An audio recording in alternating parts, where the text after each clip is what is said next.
اس میں کوئی شک نہیں کہ ایمان نام ہے حضور کی محبت کا۔ محبت مصطفیٰ کریم صلی اللہ تعالی علیہ وسلم ایمان کی جان ہے، اور یہ دین اسلام کا بہت بڑا انعام ہے کہ وہ کہتا ہے کہ حضور سے پیار کرو، اس لیے کہ جب نبی پاک سے محبت ہو جاتی ہے تو زندگی ویسے ہی آسان ہو جاتی ہے۔ اے عشق تیرے صدقے جلنے سے چھٹے سستے، جو آگ بجھا دے گی اب وہ آگ لگائی ہے۔ کیا ہوتا ہے کہ انسان آسان ہو جاتی ہے۔ میں نے عرض کیا تھا کہ پتہ ہی نہیں چلتا کمانڈر ان چیف کون ہے۔ اللہ آپ کو سلامت، ٹھیک ہو گیا جی، اب آنے دے دوستوں کو، بیٹھ جائیں جی، آپ لوگ آگے نہ ہو پیارے بیٹے، بیٹھ جاؤ جہاں جگہ نہیں، آپ اس طرح بھاگے دوڑے تو نانا، محفل میں آئیں، اس کا ادب کا خیال کریں، آپ تشریف رکھیں، بس بیٹھ جائیں جہاں جگہ مل رہی ہے۔ جو دوڑ کے آ رہے ہیں یہ اطمینان سے آئیں گے تو باوقار لگیں گے۔ اللہ آپ کو سلامت رکھے، برکت دے، ماشاءاللہ، اللہ تعالیٰ آپ کو برکات دے۔ اوہو، یہ اتنا مجمع کنٹرول نہیں ہوتا، کوئی بات نہیں، وہ انجی ہوتا ہے، ہر روز تھا۔ نعرہ تکبیر، نعرہ تکبیر، نعرہ رسالت، نعرہ رسالت۔ بس جی بیٹھ جائیں، اب تشریف رکھ، جلدی سے بیٹھ جائیں جی، آپ جو کھڑے ہیں یہ غلط کر رہے ہیں، ایک سیکنڈ سے پہلے بیٹھ جائیں، فٹافٹ فٹافٹ، فیصلہ کرنے میں اتنی دیر، لو جی ماشاءاللہ ٹھیک ہو گیا۔ اب آپ توجہ، بولے نہیں جی، اب بولنا سوء ادب ہے، بولے نہیں، بڑی مہربانی، اطمینان سے بات سنیں۔ نبی پاک علیہ السلام کی جو محبت ہے نا، وہ انسان کے لیے زندگی کو آسان کر دیتی ہے۔ حضور سے پیار اور نفرت کرنی ویسے ہی چھوڑ دیتا ہے۔ حضور سے پیار کرتا ہے، ہرس ہوس لالچ ویسے ہی نکل جاتا ہے۔ جب حضور سے محبت ہو جاتی ہے، نماز پڑھنا، درگزر کرنا، درود شریف پڑھنا، قرآن پاک پڑھنا، دین کی خدمت کرنا، حتیٰ کہ جان دینا بھی آسان ہو جاتا ہے۔ نبی پاک علیہ السلام کی محبت انسان کو کبھی بھی پریشان نہیں ہونے دیتی، الجھنے نہیں دیتی، تازہ دم رکھتا ہے حضور کا پیار۔ شرط یہ ہے کہ محبت صحیح ہو، اصلی ہو، باطن میں ہو۔ یہ آپ کے ذہن کے اندر کبھی بھی کسی بدبو کو نہیں آنے دے گی، طبیعت کو تازہ دم رکھے گی، سکون میں رہیں گی۔ لیکن نبی پاک علیہ السلام کی محبت کے کچھ تقاضے ہیں، ان تقاضوں کو سمجھنا پڑے گا، بالخصوص امت اس وقت جس جگہ پہ کھڑی ہے۔ آپ دیکھیں کہ اتنی بربریت اور اس جیتے جاگتے دیکھتے ماحول میں کہ جس میں ہر چیز کیمرے کی آنکھ دیکھ رہی ہے، اس میں اس قدر زیادہ اسرائیل کی جارحیت، اس کے جواب میں دو تین تازیانے ہیں وہ سمجھنے والے۔ ایک ہے کہ میں کوئی جذباتی بات کروں گا، آپ اس کی تائید کر دیں گے۔ ایک ہے کہ پہلوؤں پر غور کرنے کا وقت ہے کہ اتنے کٹھن ماحول میں بھی اگر مسلم امہ کے لیڈر بیدار نہیں ہو رہے تو آپ کو پس منظر سمجھنا پڑے گا کہ ہم نے نبی پاک کی محبت کے تقاضوں کو نہیں سمجھا۔ حضور سے محبت ہے نا تو پھر نبی پاک کو تو سادہ طرز زندگی پسند ہے، حضور کو تو پسند نہیں ہے۔ اللہ کے محبوب نے تو دعا مانگ کے فقیری لی اللہ تعالیٰ سے۔ آپ کو پتہ ہے جب بندہ بہت زیادہ آسانیوں میں چلا جاتا ہے، بہت زیادہ اس کے پاس سہولیات ہو جاتی ہے، اس کا مرنے کو دل نہیں کرتا۔ خود نبی پاک علیہ السلام نے فرمایا قیامت کے قریب کافر تم پر جھپٹیں گے جس طرح بھوکے لوگ کھانے پر جھپٹتے ہیں۔ حضور کیوں، ہم تھوڑے ہوں گے؟ فرمایا نہیں، تمہیں دنیا سے محبت ہو جائے گی اور موت تمہیں بری لگے گی۔ اتنے بڑے بڑے بنگلے، عالی شان محلات، کس کا چھوڑ کے مرنے کو جی چاہتا ہے معاذ اللہ۔ نبی پاک کی محبت کا تقاضا سمجھو، ایسا نہیں کہ وہاں دولت آئی نہیں۔ حضور تو فرماتے ہیں کہ اللہ نے خزانوں کی کنجیاں میرے ہاتھ میں رکھ دی ہیں، لیکن میں نے عرض کیا مالک ایک وقت روٹی دینا اور ایک وقت کا فاقہ دینا، کنجیاں خزانوں کی اللہ نے دی، جب تک آپ اپنا طرز زندگی، یہ جو بہت دنیا کا پیار ہے نا، بہت زیادہ مرنے کی ہرس، یہ بہت زیادہ جینے کی ہرس، تو اللہ تعالیٰ نے قرآن پاک میں یہودیوں کا طریقہ بیان کیا کہ وہ کبھی مرنے کی تمنا نہیں کریں گے کیونکہ جینے کی ہرس رکھتے ہیں۔ نبی پاک علیہ السلام کے غلاموں، طرز زندگی جب تک سادہ نہیں ہوتا اور جب تک یہ دنیا کے جھمیلوں سے کسی کو دولت دے کر پیچھے کر دیا جاتا ہے، کسی کو عہدہ دے کر چپ کرا دیا جاتا ہے، کسی کو اقتدار دے کر چپ کرا دیا جاتا ہے، رسول اللہ صلی اللہ علیہ وسلم کے سچے غلام، انہیں ایک بات کی سمجھ آ گئی تھی کہ ہمیں ہمارے رب نے کہا ہے قل ان کنتم تحبون اللہ فاتبعونی یحببکم اللہ، اے محبوب آپ ان سے فرما دیں اگر رب سے محبت کرنا چاہتے ہیں تو آپ کی پیروی کریں، اللہ خود ان سے محبت فرمائے گا جب رب بھی ان کا ہو جائے گا، جب رب بھی ان کا کی محمد سے وفا تو نے تو ہم، یہ جہاں چیز ہے کیا، یہ لوح و قلم تیرے، اس کا کیا مطلب ہوا؟ لوح و قلم، قلم لکھتی ہے نا تقدیریں، مقدر فیصلے، تو لوح و قلم تیرے ہیں، اس کا مطلب یہ ہے کہ پھر رب کریم تیرے اوپر فضل کرے گا، اور وہ جن فیصلوں کی امت کو دیانت سے چاہت ہے اللہ اپنے فضل سے وہ فیصلے فرمائے گا۔ جب تک زندگی حضور کی غلامی کی طرف نہیں جاتی وہ اللہ تعالیٰ کی تائید نہیں پاتی۔ حضرت عبداللہ ابن حذافہ رضی اللہ تعالیٰ عنہ کو رومیوں نے قید کر لیا تھا، اور جب رومی آپ قید کر رہے تھے، پکڑ رہے تھے، جنگ میں کچھ موڑ ایسا آ گیا کہ بظاہر مسلمانوں کے قدم پیچھے ہٹ رہے تھے، تو 1000 آدمی نے، 100 آدمی نے مل کے آپ کے گرد گھیرا ڈالا اور بڑی مشکل سے آپ کو گرفتار کیا۔ جب بادشاہ کے سامنے لے گئے نا تو بادشاہ سے اس کا سپہ سالار کہنے لگا کہ بندہ ضائع کرنے والا نہیں، یہ بات سمجھیں آپ، ہماری طبیعت کے مطابق جو بندہ پورا نہیں اترتا ہم ضائع کر دیتے ہیں، حالانکہ اگر آپ کو مخالف صف میں بندہ کام کا نظر آئے تو آپ غور فرمائیں کہ یہ ہمارے قافلہ محبت میں کیسے شامل ہو سکتا ہے، اس کے لیے جد و جہد کریں تاکہ اس سے کام لیا جا سکے۔ اس نے کہا، روم کے بادشاہ نے، بندہ ضائع کرنے والا نہیں، وزیر نے کہا بادشاہ سے، اس نے کہا کیا کریں، کچھ ایسا کریں کہ یہ معاذ اللہ ہمارے دین میں آ جائے، اور قرآن مجید نے واضح کہہ دیا ہے کہ یہودی اور عیسائی تم سے راضی نہیں ہو سکتے حتی تتبع ملتہم، جب تک کہ تم ان کے دین کی پیروی نہ کرو، ان کو کسی طریقے سے معاذ اللہ عیسائی بنایا جائے۔ تو بادشاہ کہنے لگا 2-3 چیزیں ہیں جس سے کوئی بندہ بھی خریدا جا سکتا ہے، کر لیتے ہیں بات۔ اس نے سب سے پہلے حضرت عبداللہ ابن حذافہ سے کہا کہ جتنے پیسے آپ کہیں گے آپ کو ملیں گے، آپ اس دین میں آ جائیں معاذ اللہ۔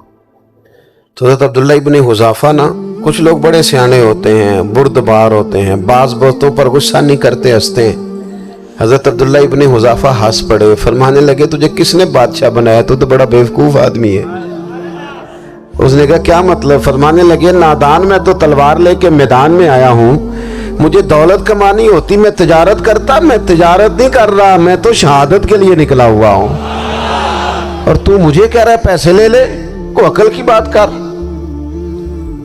اس نے دوسری بات کی، اس نے کہا کہ میں بادشاہ ہوں، میرے نیچے جتنے بھی عہدے ہیں، وزیر، مشیر، وزیر خزانہ، جو آپ عہدہ کہیں گے آپ کو دے دیا جائے گا، آپ اس طرف آ جائیں۔ تو حضرت عبداللہ ابن حذافہ کہنے لگے پھر کہتا ہوں تو بڑا نادان ہے۔ فرمانے لگے میں حضور کا صحابی ہوں، اور صحابی ہونے سے بڑا عہدہ دنیا میں ہے ہی کوئی نہیں۔ صحابہ وہ صحابہ جن کی ہر صبح عید ہوتی تھی، خدا کا قرب حاصل تھا، نبی کی دید ہوتی تھی۔ کہا تو مجھے لالچ دے رہا ہے۔ اب انہوں نے ایک نئی چال چلی، وزیر کہنے لگا کہ میں ایک اور طرح سے معاذ اللہ کوشش کرتا ہوں پگھلا دینے کی۔ آپ اندر کمرے میں قید تھے تو وہاں ایک